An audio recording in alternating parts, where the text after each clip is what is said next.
Israel Iran మధ్య భీకర పోరు కొనసాగుతున్న వేళ మధ్యలోకి అమెరికా కూడా ఎంట్రీ ఇచ్చింది. ఇరాన్లోని అణుశుద్ధి కేంద్రాలే లక్ష్యంగా అగ్రరాజ్యం విరుచుకుపడుతోంది.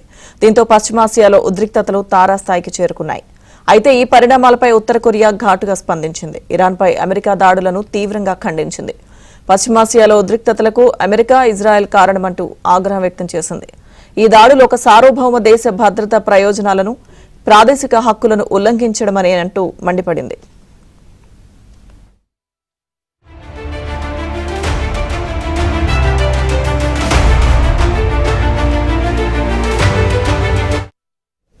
ఇరాన్ భూభాగంపై అమెరికా దాడులను ఉత్తర కొరియా తప్పుపట్టింది. అమెరికా, ఇజ్రాయెల్ ఘర్షణాత్మక చర్యలను అంతర్జాతీయ సమాజం ఖండించాలని పిలుపునిచ్చింది. కాగా ఇరాన్, ఉత్తర కొరియా మధ్య స్నేహపూర్వక సంబంధాలు కొనసాగుతున్నాయి. బాలిస్టిక్ క్షిపణులను అభివృద్ధి చేయడం సహా ఇరు దేశాల మధ్య దశాబ్దాలుగా సైనిక సహకారం కొనసాగుతుంది.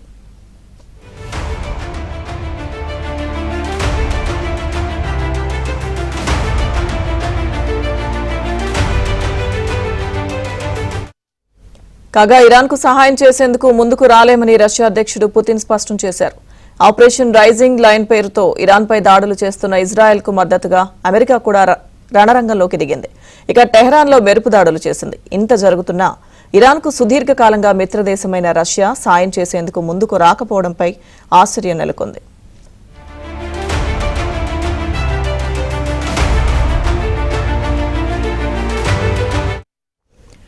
దీనిపై రష్యా అధ్యక్షుడు పుతిన్ స్పందించారు. ఒకప్పటి సోవియట్ యూనియన్, ఇప్పటి రష్యన్ ఫెడరేషన్ కు చెందిన దాదాపు 20 లక్షల మంది ఇజ్రాయెల్లో నివసిస్తున్నారని, తమ దృష్టిలో ఇప్పుడది దాదాపు రష్యన్ మాట్లాడే దేశమే అని అన్నారు. ఇక దాన్ని పరిగణలోకి తీసుకుని ఈ ఉద్రిక్తతల్లో తాము తటస్థంగా వ్యవహరించేందుకు ప్రయత్నిస్తున్నామని పుతిన్ తెలిపారు.